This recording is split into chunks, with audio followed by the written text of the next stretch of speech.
استعمال ٹریڈ کے لیے بہت ضروری ہے، کیونکہ کاسٹ آف ٹرانسپورٹیشن جو ہے اسی طرح ریڈیوس ہوگی جتنے جہاز بڑا ہوتا جائے گا، اکانومیز آف اسکیل اچیو کریں گے. جی اسی کے ساتھ کچھ بینکنگ کے ایشوز ہیں شپنگ انڈسٹری کو، بیکاز اس میں بہت سارا ایلیمنٹ فریٹ کا ہوتا ہے، چارجز کا ہوتا ہے، جو شپنگ لائن جی کو آپ اس سے فریٹ خرید رہے ہوتے ہیں. پاکستان سے ہم نے دیکھا ابھی کچھ عرصے میں پیسے نکالنا بھیجنا مشکل ہو چکا ہے، تو یہ ایک بڑا اسپیکٹ ہے جس کے لیے میرے خیال سے بیٹھنا چاہیے اسٹیک ہولڈرس کو، اور اس میں کچھ ریلیکسیشن دینی چاہیے. اس میں اسٹیٹ بینک کو بھی انکلوڈ کریں، کمرشل بینکس کو بھی انکلوڈ کریں. شپنگ جو ہے وہ ایک اسٹینڈ الون ایکٹیویٹی نہیں ہے، اس کے ساتھ ہمیں ان لینڈ کنیکٹیوٹی اچھی کرنی چاہیے، کیونکہ پاکستان جو ہے وہ بہت ایک امپورٹنٹ گیٹ وے ہے فار سینٹرل ایشیا، اور ہماری کنیکٹیوٹی بہت اچھی ہے اگر ہم اس کو صحیح طرح استعمال کریں. کچھ انٹرنل انفراسٹرکچرز ابھی تک سے ان پلیس نہیں ہیں، مگر ہم اپنی کنیکٹیوٹی کو بہتر کر سکیں تو ازبیکستان، تاجکستان، قزاقستان، کرگستان، ان ساروں جی. کو ہم بہت اچھی طرح کیپچر کر سکتے ہیں، بیکاز یہ اچھا سب سے شارٹیسٹ راستہ ہوتا ہے. اچھا عبداللہ صاحب، ابو دھابی کی کمپنی نے پاکستان کی پورٹ انڈسٹری میں قدم رکھ دیا ہے، یہ بڑی خوشائن جی بات ہے، تو آپ کیا سمجھتے ہیں اس سے کیا جی کیا فوائد ہمیں حاصل ہوں گے؟ جی دیکھیں، اس میں تو کوئی شک نہیں ہے کہ جب کوئی فورن انویسٹر آتا ہے اور جی وہ آ کے آپ کی اکانومی انویسٹ کرتا ہے، تو سب سے پہلی بات یہ ہے کہ آپ کے پاس فورن ایکسچینج آتی ہے انویسٹمنٹ کی شکل میں. آپ کے پاس نوکریاں بڑھتی ہیں، کیونکہ جی ظاہر سی بات ہے وہ لوگوں کو ہائر کریں گے. ایچ آر اسٹرینتھ بڑھتی ہیں، جی ٹیکنالوجی لے کر آتے ہیں، یہ بہت اہم چیز ہے. اکثر ہمارے پاس جو پریکٹسز ہوتی ہیں وہ شاید گلوبل اسکیل پہ اتنی تیز نہ ہو، مگر وہ بہت سارا آپ کا ٹیکنالوجیکل ایڈوانسمنٹس لے کر آتے ہیں. تو ابو دھابی کا آنا ظاہر سی بات ہے خوشائن چیز ہے. آپ سمجھتے ہیں کہ شپنگ جی لائن میں ہمارے ملک میں پالیسی کا فقدان ہے؟ جی وہ بہت زیادہ ہے. میرا خیال ہے ہم ٹیکنالوجی سے زیادہ پالیسی پہ کام کر لیں، اس کی زیادہ ضرورت ہے، اچھا، اور رائٹ پاکستان پالیسی بنائیں، کیونکہ جی پاکستان اور رشیا کارگو ٹریڈ کی جی شروعات ہوئی تھی، اور آپ نے جی کارگو ٹریڈ کے حوالے سے پہلا قدم اٹھایا تھا، اور یہ بڑی اچھی بات ہے. تو اب ذرا اس کے حوالے سے جی تفصیلات بتا دیں، کتنے کارگوز وہاں سے یہاں آ گئے اور یہاں سے وہاں چلے گئے، اور کتنی مالیت کے سودے ہو گئے؟ جی دیکھیں، اس میں دو تین چیزیں تھیں. ایک تو پاکستان رشیا کی ٹریڈ براہ راست کبھی نہیں تھی. جی تو یہ ماضی میں ایک تو کافی عرصے جب تک وہ یو ایس ایس آر رہا تو ہماری کبھی کوئی ڈائریکٹ انٹریکشن نہیں ہوئی، اور اس کے بعد جب رشین فیڈریشن بن گئی تو بھی ہم ٹرانسشپمنٹ کرتے تھے. جی ہم وایا انڈیا، وایا دبئی، وایا یورپ کارگوز لے کر جاتے تھے رشیا. ہم نے بالخصوص خود ایک یہ اقتدام لیا، ہم نے یہ کوشش کری ایز اے بزنس کہ ہم ایک رشین کمپنی کو لے کر آئیں یہاں پہ، جی جن کے تھرو پاکستان کو اب ڈائریکٹ ایکسس ملے گا. تو اب پاکستانی ایکسپورٹرز اور امپورٹرز کو 23 دن میں سینٹ پیٹرز برگ تک رسائی ہے. ایک اور چیز جو ہم نے کری ہے پاکستان کے لیے، جو بہت ہی میں سمجھتا ہوں سمبولک اور معنی خیز ہے، کہ ہم نے کوشش یہ کر رہے ہیں کہ ہم پاکستان کو ایک ٹرانسشپمنٹ ہب بنائیں. تو بہت سارا جو رشیا کا کارگو آ رہا ہے پاکستان، وہ ضروری نہیں ہے صرف پاکستان کے لیے، وہ یہاں سے ہم اس کو آگے ڈسپرس کر رہے ہیں into India, into middle east, into south east Asia and into China as well. تو یہ ایک ایسی چیز ہے جو ہمیں صرف ان دا شارٹر رن نہیں بلکہ لانگر رن بھی ہماری ایک سگنیفیکنس اسٹیبلش کرتی میری ٹائم انڈسٹری تو میں. اس حوالے سے اس آپ پہ لوگوں کا کوئی رابطہ ہوا ہے منسٹری سے، پورٹ اینڈ شپنگ انڈسٹری سے، کچھ آپ لوگوں کے مثبت اقدامات؟ نہیں جی، ابھی تک سے تو کوئی ایسا خاطر خواہ کوئی رابطہ نہیں ہوا. ہم نے تو اپنی اس پہ یہ ایفرٹس پہ کیا ہے کام. اس میں منسٹری کو ظاہر رول لینا چاہیے اور جی کافی آگے آنا چاہیے. ان کا سبجیکٹ ہے منسٹری آف میری ٹائم افیئرس کا. جی مگر ویسے جس ہم جگہ گئے تو لوگوں نے ہمیں ہیلپ ہی کیا ہے، اس میں کوئی شک نہیں. پورٹ اتھارٹیز ہو گئی یا کسٹمز ہو گئی، مگر بہت ساری چیزوں پہ کام کرنا ضروری ہے. بہت سارے کسٹم کے قوانین ایسے ہیں جس کی وجہ سے ہم ٹرانسشپمنٹ نہیں کر پا رہے ہوتے اور صحیح. ہم پیچھے رہ جاتے ہیں. جس طرح دنیا آگے جا رہی ہے، ہمیں اپنے آپ کو اپڈیٹ کرنا ہوگا وتھ رولز اینڈ پالیسیز. کتنے کارگو کی ہینڈلنگ ہو چکی ہے پاک ورشیا، اور کیا والیوم رہا ہے اس کا؟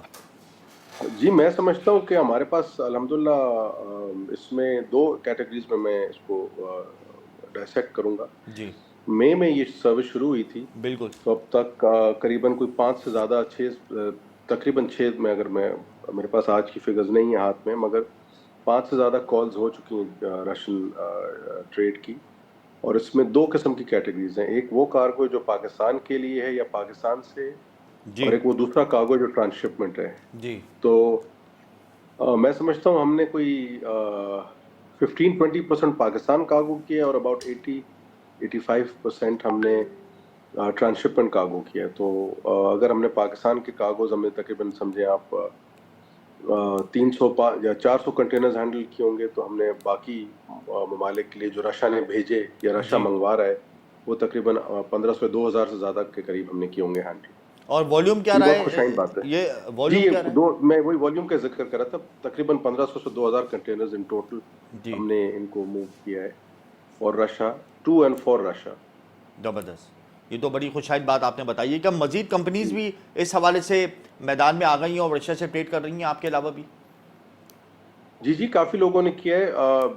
فی الحال تو اس وقت ہمارا ہی ہے جو ڈائریکٹ جا رہا ہے رشا, جی. مگر اور کچھ کمپنیز ہیں جو انڈیا سے لے کر جا رہی ہیں, کچھ جبل علی سے لے کے جا رہی ہیں. تو میری ان سے یہی انکریجمنٹ ہے کہ ہم پاکستان سے ڈائریکٹ لے کے جائیں, کیونکہ ظاہر سی بات ہے ہم پاکستانی پہلے ہیں اور باقی چیزیں بعد میں. اور کون کون سے تو یہ سیکٹرز کو بہت آپ نے سب امپورٹنٹ. سے زیادہ فوکس کیا ہے اس کارگو میں؟ دیکھیں جی, سب سے زیادہ جو ہمارے لیے امپورٹنٹ ہے اور پاکستان کے لیے بھی اور رشیا کے لیے بھی, وہ ہے ٹیکسٹائلز, گارمنٹس. تو ہمارے جو ہائی اینڈ فیشن ہے, جو نٹ ویئر ہے, جو گارمنٹس ہیں, جو جی. جینز یا یہ جو بالکل فائن پروڈکٹس ہیں وہ رشا جاتے ہیں, ان کی بہت ڈیمانڈ ہے وہاں پہ. لیدر پروڈکٹس ہیں, اس کے ساتھ آپ کے ٹاولز ہیں, پھر آپ کا یان بھی ہے. اینڈ اب جو آ رہا ہے, کیونکہ سیزن آ رہا ہے, تو اس میں آپ کے ایگریکلچر پروڈکٹس آتے ہیں, جیسے کینو ہے, جی اس میں ہمالین سالٹ ہے, اس میں چاول ہے. جی. تو یہ ساری چیزوں کی وہاں پہ ضرورت ہے, اور یہ ہماری کہتے ہیں نا بیک بون بھی ہے ہماری ایکسپورٹس کی. اچھا, آخر میں مجھے یہ بتاتے ہیں عبداللہ صاحب کہ حکومت جی کو آپ کیا سجیشن دیتے ہیں شپنگ لائن کو بہتر کرنے کے لیے فوری طور پہ کون سی پالیسیز کو متعارف کرائیں؟ جی, میرا یہ سب سے پہلے مشورہ ہوگا کہ آپ ریلیونٹ اسٹیک ہولڈرس کو جو پرائیویٹ سیکٹر سے ہیں شپنگ کے, ان جی کو لے کر آئیں اور ایک اچھی سی ایک میریٹائم پالیسی آل انکلوسیو بنائیں.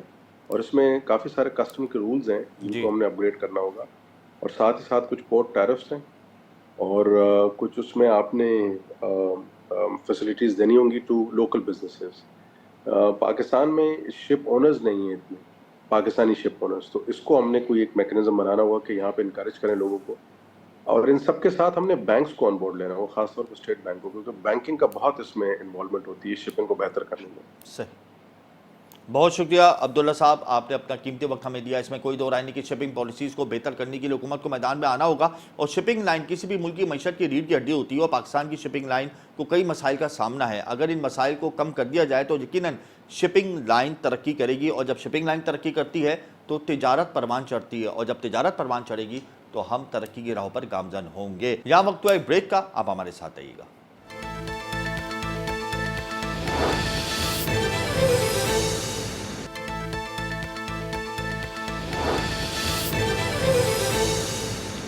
Welcome back. پروگرام اس وقت ہمیں جوائن کر چکے ہیں شاہ رخ عابد, ایگزیکٹو ممبر ہیں Pakistan digital freight forward association کے. بہت شکریہ آپ کا. Digital freight forwarding system Pakistan میں فعال تو ہے, لیکن اس طریقے سے پرفارمنس نہیں دے پا رہا ہے جس کی ضرورت ہے. کیا سمجھتے ہیں, کیا مسائل ہیں, کیا رکاوٹیں ہیں؟ Sir thank you very much, آپ نے مجھے موقع دیا ڈیجیٹل پہ بات کرنے کی. سر اس پہ سلسلہ یہ ہے کہ ڈیجیٹل فریٹ فارورڈنگ پاکستان میں ابھی نیا انڈکٹ ہوا ہے. جی ابھی اتنا مطلب ہے کہ یہ پینیٹریٹ نہیں کیا. پاکستان میں 2 یا 3 کمپنی اس پہ کوشش کر رہی ہیں کہ اس کو فعال بنایا جائے, لیکن چونکہ یہ اوبویسلی یہ آپ کا آرٹیفیشیل انٹیلیجنس کا ایک بہت اہم یہ پارٹ ہے, اور اس کو ہم نے ضرور پریکٹیکل کرنا ہے مارکیٹ میں. لیکن ابھی ہے جو ملٹی نیشنل کمپنیز ہیں یا جو جی بڑی بڑی کمپنیز ہیں, انہوں نے ان کو اپنے پاس رجسٹر کرایا, لیکن ٹوٹلی یہ ابھی اس کو چونکہ اتنا ٹائم ہوا نہیں ہے ابھی جی مارکیٹ میں پینیٹریٹ ہوئے, تو اس میں تھوڑا سا ٹائم لگے گا. لیکن میں سمجھتا ہوں کہ اتنی جلدی کوئی بھی چیز جو ہے وہ فعال ہوتی نہیں ہے جب تک اس پہ تھوڑا سا ٹائم نہ لگے اور مختلف لوگ جو اس پہ پریکٹیکل امپلیمنٹیشن نہ کریں. یہ پاکستان میں اور یہ اس میں کوئی سسٹم شک نہیں متعارف ہے کہ کب جو کیا گیا, ڈیجیٹل, متعارف کب پہلے ہوا تو یہ دیکھیے ہمیں یہ پاکستان میں؟ سمجھنا پڑے گا کہ ڈیجیٹل فریٹ فارورڈنگ ہوتی کیا ہے. جی ٹھیک ہے نا, اب آج کل کے دور میں جہاں پر ہر چیز جو ہے گھنٹوں کی منٹوں میں آ گئی, منٹوں کی سیکنڈوں میں آ گئی, تو اب اتنی جلدی ساری چیزیں ایک کلک پر آ گئی ہیں، اور اس طرح آپ یہ دیکھ لیں کہ بہت ساری جلدی چیزیں بہت جلدی جو ہے وہ فرق ہو رہا ہے. تو انشاءاللہ یہ چیز آئے گی مارکیٹ میں، بہت اچھی پینیٹریٹ ہوگی، لیکن اس میں تھوڑا سا ٹائم لگے گا. اچھا شاہ رخ صاحب، digital freight forwarding system Pakistan میں اتنا تاخیر سے کیوں آیا؟ اور آپ سمجھتے ہیں کہ اگر یہ پہلے آ جاتا تو سب اربوں ڈالر اپنے بچا سکتے تھے جو ہمارے ایکسپنسز میں صرف ہو جاتے ہیں، اس سے ہمیں کافی نقصان بھی پہنچا ہے. اگر ہم پہلے اس پالیسی پر عمل کر لیتے تو شاید ہم بہتر پوزیشن پہ ہوتے. سر سر اس میں یہ ہے کہ دیکھیں، ویسے تو ہر چیز کا ایک وقت ہوتا ہے. پاکستان میں فریٹ فارورڈنگ اتنی وائبل کبھی بھی نہیں رہی جیسے دوسرے ممالک میں ہے. اب جیسے ڈیجیٹل اوبویسلی کوئی بھی چیز ہوگی پہلے وہ باہر کے ملک میں آئے گی، جو آپ کے ملک آلریڈی ڈیولپ کنٹری ہے وہاں پہ پہلے وہ آئے گی، پھر یہاں پر آئے گی. بہت ساری جی چیزوں کو آپ دیکھ سکتے ہو کہ پاکستان میں 4-4 5-5 سال بعد آتی ہے. تو جی اب ڈیجیٹل فریٹ فارورڈنگ جو ترقی یافتہ آپ کے ملکوں میں ہے ان میں اوبویسلی امریکہ میں بہت زیادہ ہے، یورپ میں ہے، ایسٹرن یورپ میں ہے، اب تھوڑی سی یہ گلف میں بھی ابھی شروع ہوئی ہے. تو اب پاکستان میں اور ساؤتھ ایسٹ ایشیا کنٹریز میں اس کا جو ہے اس کا کافی بول بالا ہے، جس میں سری لنکا میں سمجھتا ہوں کہ یہ بہت اچھی طریقے سے وہاں پر جو ہے اس کا کام ہو رہا ہے. اور پاکستان میں بھی یہ نہیں ہے کہ بالکل کام نہیں ہو رہا، چونکہ ایک نئی چیز ہے. اس کو جیسے کہ میں نے آپ سے پہلے عرض کیا کہ اس کو پینیٹریٹ ہونے میں تھوڑا سا ٹائم لگے گا، لیکن یہ ہے کہ یہ انشاءاللہ جب آ جائے گی تو آپ یہ سمجھ لیں کہ اس میں جو وقت کا ضیاع ہے وہ نہیں ہوگا. بہت ساری چیزیں جو مینول ہوتی ہیں اور جو آپ کی جو کاسٹ ریڈکشن ہوتی ہے، ویزیبلٹی ہوتی ہے، ٹائملی آپ کی ٹریکنگ ہوتی ہے. جی آپ کے شپ کو جو بک کرنا ہو، کارگو اگر کوئی بک کرنا ہو تو ایک کلک اوے ہوتا ہے اسے بک کرنے میں. کوئی اتنا زیادہ مطلب ہے. بہت بہت شکریہ شاہ رخ عابد صاحب، آپ نے اپنا قیمتی وقت ہمیں دیا. اس میں کوئی دو رائے نہیں کہ ڈیجیٹل فریٹ فارورڈنگ سسٹم اگر پاکستان میں مکمل طور پہ فعال ہو جاتا ہے تو اس سے نہ صرف فریٹ فارورڈرز کو فوائد حاصل ہوں گے بلکہ شپنگ لائن بھی ترقی کی راہ پر گامزن ہوگی. ظاہر سی بات ہے دنیا آئی ٹی ٹیکنالوجی کو ایبزارب کر رہی ہے، اور ہم بھی اگر آئی ٹی ٹیکنالوجی کا بھرپور طریقے سے استعمال کریں گے تو اس سے ہمارا ہر شعبہ ترقی کی راہ پر گامزن ہوگا. اور فریٹ فارورڈنگ سسٹم جو ڈیجیٹل طرز پر دنیا اپنا رہی ہے پاکستان میں بھی آ گیا ہے، اور اگر یہ مکمل طور پہ فعال ہو جاتا ہے تو اس سے تقریباً 1.5 سے 2 ارب ڈالر ہم سالانہ بچا سکتے ہیں اپنا خرچہ. اور ظاہر سی بات ہے شپنگ انڈسٹری کو اگر ہم پروان چڑھائیں گے تو ہماری معیشت پروان چڑھے گی. پروگرام کے آخری سیگمنٹ میں بات کروں گا بحریہ ٹاؤن کراچی کی. بحریہ ٹاؤن کراچی ایک ایسا منفرد پروجیکٹ ہے جو پاکستان میں جب آیا تو لوگوں کی آنکھیں دنگ رہ گئی، کیونکہ وہ ایک ماڈرن پروجیکٹ ہے. اس کو جس طرز پہ بنایا گیا، اس کی جو پلاننگ کی گئی، اس کا جو ایک انفراسٹرکچر تعمیر کیا گیا وہ بہت زیادہ ریمارکیبل تھا، پاکستانیوں کے لیے ایک نئی چیز تھی. اور جب اس کا امپلیمنٹ کر کے دکھایا ملک ریاض جو فاؤنڈر آف بحریہ ٹاؤن نے، جب انہوں نے بنا کے دکھایا بحریہ ٹاؤن تو لوگوں کو یہ خواب لگا. کیونکہ دبئی، ملیشیا، سعودی عربیہ اور دیگر ترقی یافتہ ممالک میں جس طریقے سے رہائشی اسکیمز ہوتی ہیں، ویسی ایک رہائشی اسکیم اگر پاکستان میں آ جائے تو یقیناً لوگ اس کو یہ سوچ کر دیکھیں گے کہ شاید یا کاش ہم بھی اس رہائشی اسکیم میں گھر بنا سکیں، پلاٹ دے کے تعمیر کر سکیں. اور یہ خواب پورا ہوا صرف اسلام آباد لاہور میں نہیں بلکہ پاکستان بھر میں.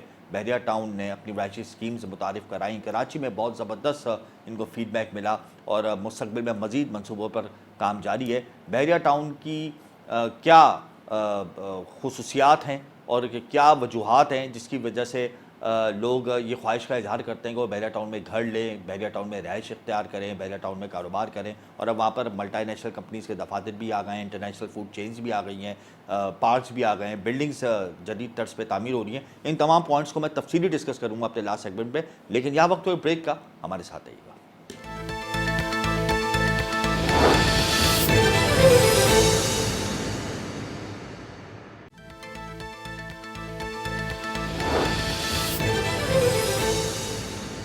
Welcome back.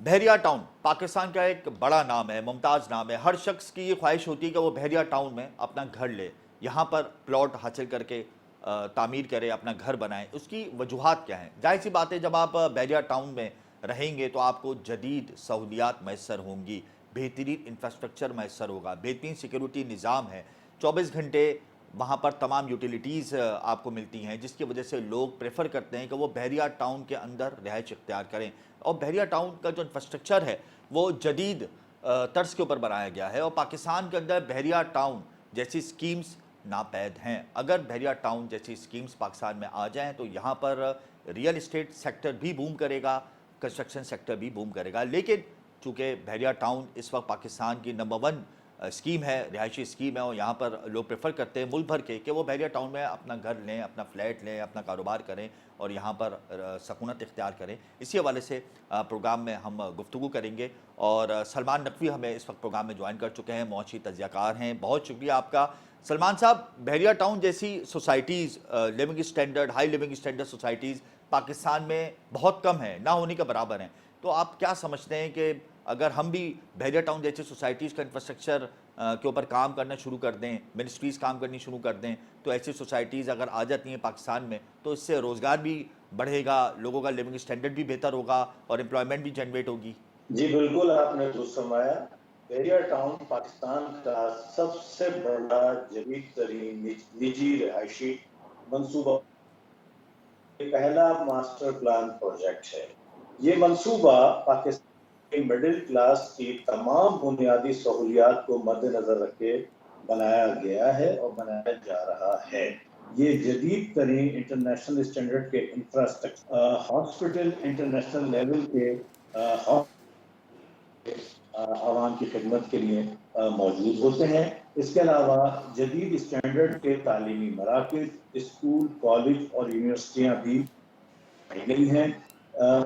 بازار ہر آبادی, ہر کارنر پہ بازار بنائے گئے ہیں اور اس میں ضرورت کی تمام اشیاء جو ایک مڈل کلاس فیملی کو چاہیے ہوتی ہیں اویلیبل ہیں. اور اس کے ساتھ ساتھ سب سے بڑی جو قابل ذکر بات ہے جو پاکستان کی کسی اور رہائشی منصوبے میں موجود نہیں ہے, یہاں پہ شاندار تفریحی مقامات فراہم کیے گئے ہیں جس میں واٹر سلائڈس ہیں, پارکس ہیں, بچوں کے جھولے ہیں اور دیگر بہت سارے ایسی چیزیں بنائی گئی جو کہ بچوں اور بڑوں سب کے لیے بہترین تفریح کا باعث بنتی ہیں.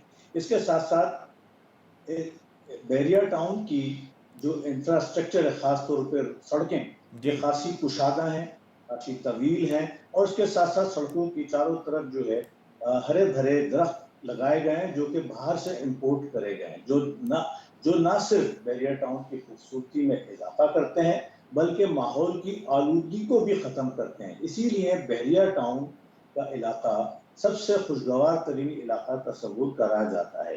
بحریہ ٹاؤن کی تعمیر, خاص طور پر میں کراچی بحریہ ٹاؤن کے بارے میں بتانا چاہوں گا کہ تعمیر سے قبل یہ بنجر علاقہ ہوتا تھا جو کہ منشیات فروشوں اور جرائم پیشہ افراد کا گڑھ ہوتا تھا.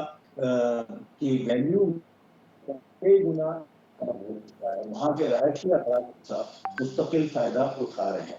بحریہ اچھا سلمان صاحب, جب بحریہ ٹاؤن اتنا زبردست ہے, اس کا اتنا جدید انفراسٹرکچر ہے, تو ان کے جو فاؤنڈر ہوں گے ملک ریاض, وہ ان کا جو کانسیپٹ لیول ہے وہ کتنا زبردست ہوگا, جو اس کانسیپٹ کو لے کے پاکستان میں آئے. انہوں نے جدید طرز پہ رہائشی سوسائٹی لانچ کی اور نہ صرف انہوں نے لاہور اسلام آباد میں کی بلکہ پاکستان بھر میں کی, اور پھر وہ ایک بہترین نہ صرف لیونگ اسٹینڈرڈ پرووائڈ کرتے ہیں بلکہ وہ ایک سماجی شخصیت بھی ہیں, بہت زیادہ ویلفیئر کے کام بھی کرتے ہیں اور انوائرمنٹ پولوشن کے حوالے سے انہوں نے کافی کام کیا ہے. ان کی اسٹریٹجیز بڑی میننگ فل ہیں, خواہ وہ بزنس مین کے حوالے سے ہو, خواہ وہ لیونگ اسٹینڈرڈ کے حوالے سے ہو, خواہ وہ سوشل ویلفیئر کے حوالے سے ہو. تو اس حوالے سے آپ کیا کہتے ہیں؟ جی بالکل درست فرمایا. میں سمجھتا ہوں کہ ملک ریاض صاحب نے جو ان کا ویژن ہے وہ نہایت ہی شاندار رہا ہے. انہوں نے ایک مڈل کلاس فیملی کو نہایت ہی مناسب قیمت پہ شاندار سوسائٹیاں فراہم کی ہیں اور اس کے ساتھ ساتھ جو ہے انہوں نے سماجی میدان میں بھی بہت بڑے کارنامے انجام دیے ہیں. بہت لاتعداد پورے پاکستان میں اسکول, کالجز, ہاسپٹلز کھولے ہیں, عام عوام کی مدد کی ہے, جی سماجی منصوبے شروع کرے ہیں جو کہ پاکستان کی عوام الناس کی دن رات خدمت یقیناً اس وقت پاکستان اور پاکستانی عوام کی زبردست خدمت انجام دے رہے ہیں. اچھا سلمان صاحب, بحریہ ٹاؤن میں ہم نے یہ بات بھی دیکھی ہے جو بڑی زبردست بات ہے اور اس سے لوگ بہت زیادہ امپریس ہوتے ہیں کہ وہاں پر جدید گیس کا سسٹم ہے جو SNG گیس کے اوپر مشتمل ہے، سنتھیٹک نیچرل گیس کے اوپر. اس کے بعد پھر ہم نے پانی کا نکاسی آب کا جو نظام ہے وہ بڑا زبردست ہے. پھر الیکٹرکسٹی کے حوالے سے جو پولز لگائے گئے ہیں، اسٹریٹ لائٹس لگائی گئی ہیں، اس حوالے سے بڑی زبردست پلاننگ کی گئی ہے. تو یہ مینجمنٹ اور ایڈمنسٹریشن کی جو کاوشیں ہیں وہ بھی منہ بولتا ثبوت ہیں. آپ کیا سمجھتے ہیں اس حوالے سے؟ جی بالکل، آپ کا کہنا بالکل بجا ہے. یہ جدید ترین انٹرنیشنل انفراسٹرکچر ہے جو جی پاکستان جو باہر سے امپورٹ کرا گیا ہے دنیا کے مختلف ممالک سے، اور جی وہاں سے ماہرین کو بلا کر یہ تمام انفراسٹرکچر جس میں لائٹنگ کا سسٹم نہایت ہی شاندار ہے. بحریہ ٹاؤن رات کے وقت بھی دن کا سما پیش کرتا ہے. اس کے ساتھ ساتھ پانی کا بندوبست، میٹھے پانی کی لائنیں نہایت ہی شاندار طریقے سے جدید طریقے سے جو ہے مہیا کری گئی ہیں. اور میں سمجھتا ہوں کہ پاکستان تاریخ میں معلوم ہوتا ہے کہ جی مڈل کلاس فیملی کو ملک میں جو ہے وہ رہائش پذیر جو بحریہ ٹاؤن میں رہتے ہیں ان کے یہ خیالات ہیں لوگوں. بالکل. اچھا سلمان صاحب یہ بھی مجھے بتائیے گا کہ سیکیورٹی سسٹم اتنا زبردست ہے بحریہ ٹاؤن کا، جس کی وجہ سے لوگوں کو بہت زیادہ آسائشیں میسر ہیں، تو اس حوالے سے آپ کیا کہتے ہیں؟ بحریہ ٹاؤن کا ایک جدید ترین انٹرنیشنل اسٹینڈرڈ کا سیکیورٹی سسٹم بنایا ہوا ہے جو وہاں کے رہائشی حضرات کو 24 گھنٹے بہترین سیکیورٹی فراہم کرتا ہے. یہ سیکیورٹی سسٹم جدید ترین وائرلیس کیمراز اور مختلف جدید ترین ایکوپمنٹ سے ان کے پاس موجود ہیں جس کی مدد سے وہ دن رات بحریہ ٹاؤن کی حفاظت کرتے ہیں. اور میں سمجھتا ہوں پورے پاکستان میں سب سے بہترین رہائشی منصوبہ جس میں اتنا بہترین سیکیورٹی سسٹم موجود ہے. اور اگر ہماری دیگر جو رہائشی سوسائٹیاں ہیں یا جتنی جو رہائشی پروجیکٹ بن رہے ہیں اگر وہ اس سیکیورٹی سسٹم کو فالو کریں تو میں سمجھتا ہوں یہ بحریہ ٹاؤن تو ایک بہترین جگہ بن چکی ہے سیکیورٹی کے لحاظ سے. ہمارا پورا ملک سیکیورٹی کے لحاظ سے ایک بہترین اور پرامن جو ہے جگہ بن سکتی ہے. فاؤنڈر آف بحریہ ٹاؤن ملک ریاض کی خدمات سب کے سامنے ہیں. انہوں نے تعمیراتی شعبے کے لیے بھی بہت سے اہم کام کیے، پھر سماجی خدمات بھی انہوں نے صرف کی. اب مستقبل کے اندر آپ ان کو کیا مشورے دیتے ہیں کہ وہ اس جدید سسٹم کو مزید بہتر کرنے کے لیے اور کون کون سے اسٹیپس اٹھائیں؟ پاکستان کے اندر ظاہر سی بات ہے انمپلائمنٹ کا ریشو بڑھ رہا ہے، سیکیورٹی کے مسائل ہیں، تو آپ کا اس حوالے سے کیا میسج ہے؟ میں سمجھتا ہوں ملک ریاض صاحب پاکستان کے سب سے بڑے انویسٹر ہیں جنہوں نے ایک بہت بڑی انویسٹمنٹ پاکستان میں کری ہے. اور اس کے ساتھ ساتھ بہت بڑی انویسٹمنٹ جو ہے وہ باہر سے پاکستان میں آئی ہے بحریہ ٹاؤن کے پروجیکٹس میں. یہ بہت بڑا ایک کارنامہ ہے.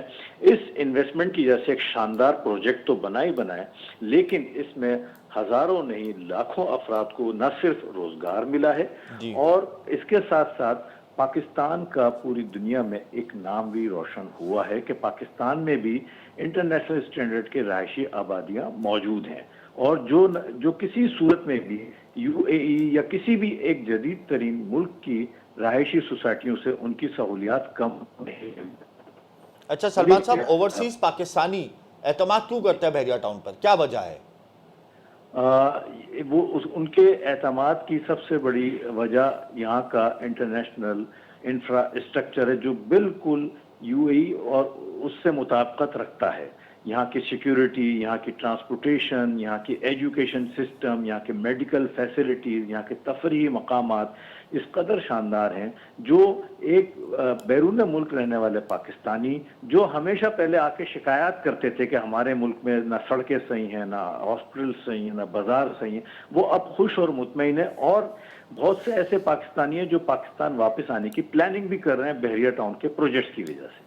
اچھا سلمان صاحب، جو ایک نیگیٹو پروپیگنڈا کیا جاتا ہے بحریہ ٹاؤن کو لے کر، ملک ریاض کو لے کر، اور تاکہ پراپرٹی جو ہے وہ ڈسٹرب ہو، ان کا امیج ڈسٹرب ہو، تو یہ سب کرنے کے حوالے سے تو آپ کیا کہتے ہیں کہ یہ کرنا چاہیے؟ یہ تو ہمارے ایک طریقے سے امیج کو بھی ڈسٹرب کر رہا ہے. ہمارے ایک بزنس ٹائکون ہے، بڑے پاکستان کے بزنس ٹائکون ہے، ان کے امیج کو ہرٹ کرنا ہے. آپ کیا کہتے ہیں اس حوالے سے؟ میں سمجھتا ہوں ایک ایسا انسان جس نے پاکستان میں اربوں خربوں کی سرمایہ کاری کی ہو، اربوں ڈالر کی انویسٹمنٹ پاکستان میں لے کر آیا ہو، جب پاکستان جہاں پہ انویسٹمنٹ بیرونی انویسٹمنٹ کی ویسے ہی کمی ہوتی ہے اور کوئی انویسٹر یہاں آتا نہیں ہے، لیکن یہ ملک ریاض کا کارنامہ ہے کہ ایک بہت بڑی انویسٹمنٹ وہ بیرون ملک سے پاکستان لے کر آئے ہیں.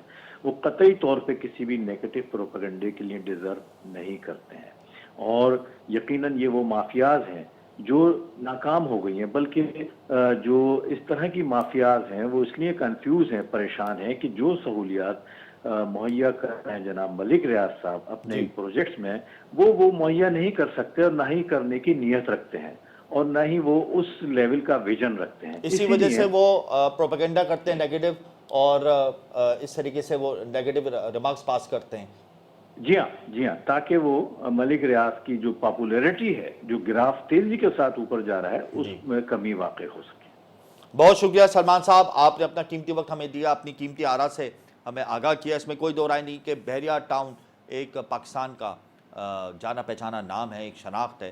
جب بھی کنسٹرکشن سیکٹر کی, ریئل اسٹیٹ سیکٹر کی بات ہوگی تو بحریہ ٹاؤن کا نام سر فہرست ہوگا. اس کے علاوہ پاکستان کے معروف بزنس مین اور سیاستدان چودھری اورنگزیب صاحب نے بھی سماجی رابطے کی ویب سائٹ پر ملک ریاض کی خدمات کو سراہا ہے, ان کے لیے نیک خواہشات کا اظہار کیا ہے, اور ہماری بھی نیک خواہشات ان کے ساتھ ہیں. ظاہر سی بات ہے, جب بزنس ٹائکون روزگار کے مواقع پیدا کرے گا, سستی بجلی, سستی رہائشی اسکیم, مناسب قیمت پر گیس, مناسب قیمت پر بجلی دے گا, 24 گھنٹے پانی دے گا, تمام آسائشوں سے آراستہ کرے گا رہائشیوں کو, تو اس کے لیے تو دل سے دعا ہی نکلے گی. ہر شخص کا خواب ہوتا ہے کہ وہ اپنا گھر بنائے, اور ہر شخص کی خواہش ہے کہ وہ بحریہ ٹاؤن میں اپنا گھر بنائے.